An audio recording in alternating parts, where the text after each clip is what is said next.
You're staring at a job posting that requires zero college education and pays $50,000 to start. The work is brutal. 12-hour shifts in the middle of the ocean handling equipment that could kill you if you make one wrong move. But here's what they don't tell you in the posting. That same position, if you play it right, puts you on a ladder where the top earners are pulling in $250,000 a year. And a handful of people who started exactly where you'd be starting are now worth billions with a B. This is the oil and gas industry, and it might be the last true meritocracy left in America. The career path is shockingly transparent. You start as a roustabout, which is industry speak for the person who does everything nobody else wants to do. You're moving equipment, cleaning decks, assisting whoever needs an extra pair of hands. It's grunt work in its purest form. Most people with high school diplomas are making maybe $30,000 a year. You're making $50,000 to $70,000. Already you're ahead. Within 12 to 24 months, if you show up on time and don't do anything stupid, you move up to roughneck. Now you're on the drill floor, handling pipe, operating heavy equipment, learning the actual mechanics of how oil gets pulled from beneath the ocean floor. Your salary bumps to somewhere between $60,000 and $80,000. You're still doing manual labor, but you're building knowledge that matters. Every procedure you learn, every piece of equipment you master, every safety protocol you memorize is currency in this industry. Here's where it gets interesting. After 2 to 3 more years as a roughneck, you become a derrickman. You're climbing 90 feet up the derrick during operations, managing the upper sections of pipe, coordinating with the crew below. It's terrifying at first, then it becomes routine. Your pay is now pushing into the $80,000 to $100,000 range. You're 5 years into a career that required no student loans, no 4-year degree, no unpaid internships. You're making more than most college graduates will see in their first decade of work. But that's not the top. Not even close. The next rung is assistant driller. Rung is you're learning to run the entire drilling operation under supervision. Then driller, where you're actually controlling a multi-million-dollar piece of equipment, making real-time decisions that affect safety, efficiency, and the company's bottom line. Drillers regularly clear 6 figures. Some make $126,000 or more depending on location and skill level. You're 7 to 8 years into your career now, and you're in the top 20% of earners in the country. Above that sits the toolpusher, the person who supervises all drilling operations on the rig, $130,000 and up. Then offshore installation manager, the person responsible for everything and everyone on that platform. $150,000 to $250,000 depending on the operation. These aren't executive positions in the traditional sense. These are people who started where you started, moving pipe and scrubbing decks, who simply stuck with it and proved they could handle more responsibility.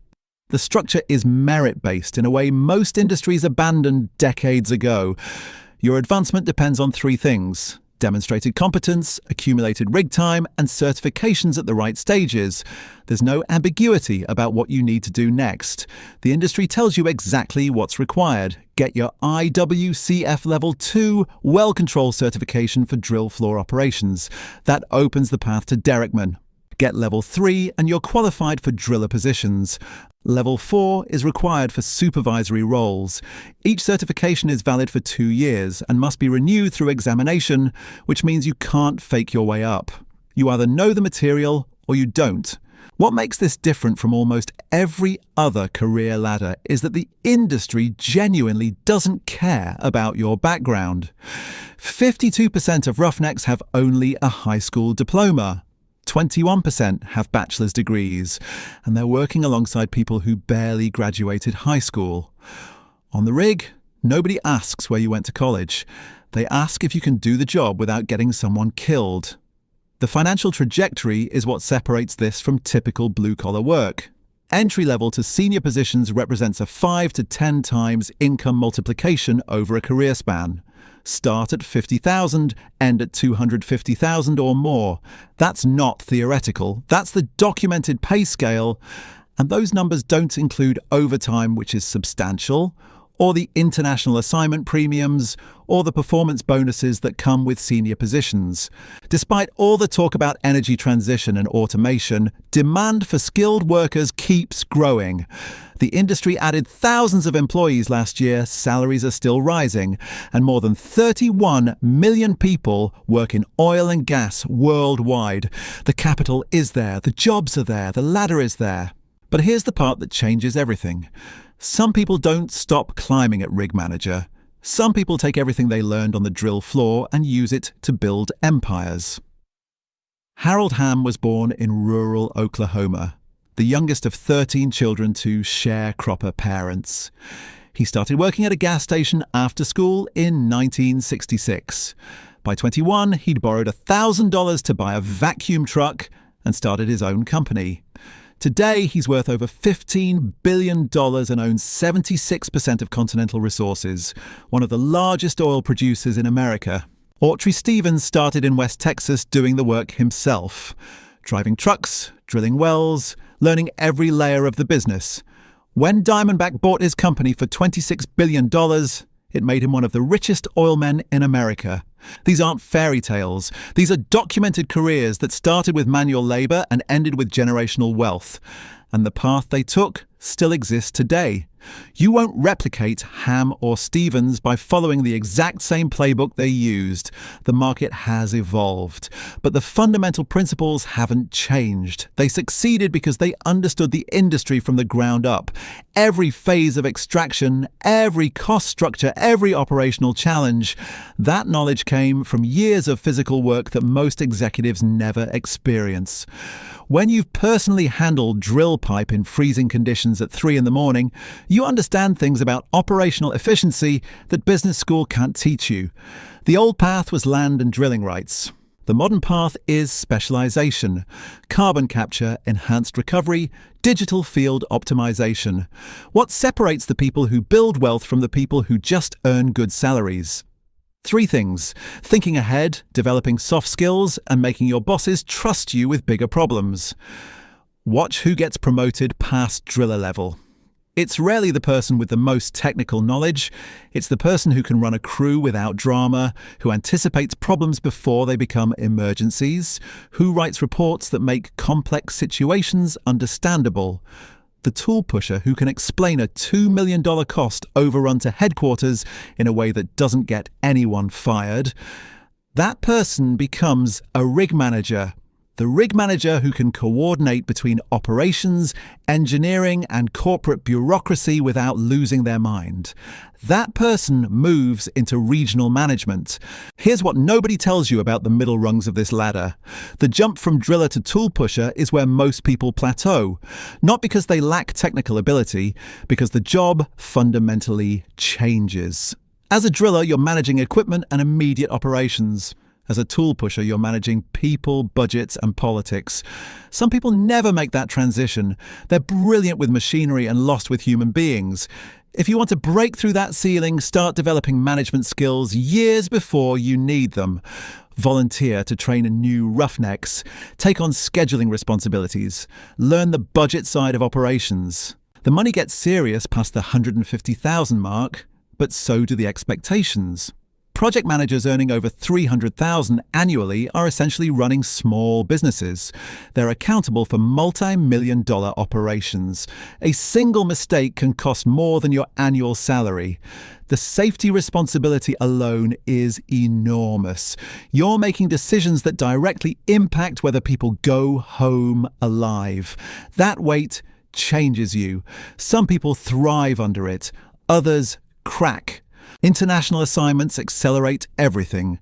If you're willing to work in Kazakhstan or Nigeria or the North Sea, your earning potential and advancement timeline compress dramatically. Companies pay substantial premiums for workers willing to accept hardship posts. You can bank 2 years of international work and come home with enough savings to make serious investments. Real estate, starting a business, building a financial foundation that gives you options later. But international work isn't for everyone. The isolation is severe. You're away from family for months at a time. Some marriages survive it, many don't. The certification ladder matters more than most people realize. Getting your IWCF Level 3 certification 2 years before you technically need it sends a signal. It says you're planning ahead. It says you're serious about advancement. Supervisors notice. When a position opens up, they remember who was prepared and who was scrambling to get qualified at the last minute. Same with additional safety certifications. Same with technical training and new drilling methods. The people who invest in themselves before they're required to are the people who get tapped for opportunities. But here's the reality that's harder to accept. Most people who enter this industry won't become billionaires. Most won't even become millionaires. Most will work for 20 to 30 years, earn a solid upper-middle-class income and retire comfortably. That's not failure. That's a genuine success story for someone who started with nothing but a high school diploma and a willingness to work hard. Going from $40,000 a year to $150,000 a year over a career changes your family's trajectory for generations. Your kids can afford college, you can buy a house, you can retire with actual savings instead of just social security. The path from roughneck to wealth exists. The documented examples prove it. But the more common path, the one that actually happens for thousands of workers every year, is roughneck to financial stability. That's still worth pursuing. In an economy where real wages have stagnated for decades, where social mobility has declined, where college graduates struggle under debt, this industry offers something increasingly rare. A legitimate ladder upward that doesn't require credentials you can't afford or connections you don't have. Just competence, consistency, and the ability to keep showing up when the work is brutal and the conditions are worse. The industry isn't perfect, the work is dangerous, the hours are punishing. You'll miss birthdays and holidays, you'll work in conditions that would make most people quit after a single shift. But if you can handle that, if you can develop the skills and put in the years, the financial rewards are real. Not guaranteed, not easy, but real. And in a world where most promises of upward mobility turn out to be illusions, real opportunity matters more than comfortable lies. Somewhere right now, someone is deciding whether to take a job that starts at $50,000 or keep searching for something easier. That decision will echo for decades.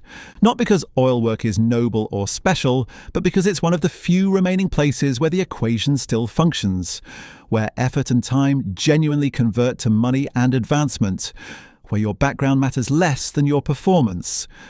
The industry doesn't care about your story. It cares whether you can do the job. And if you can, it pays you accordingly. That's become rare enough to be valuable.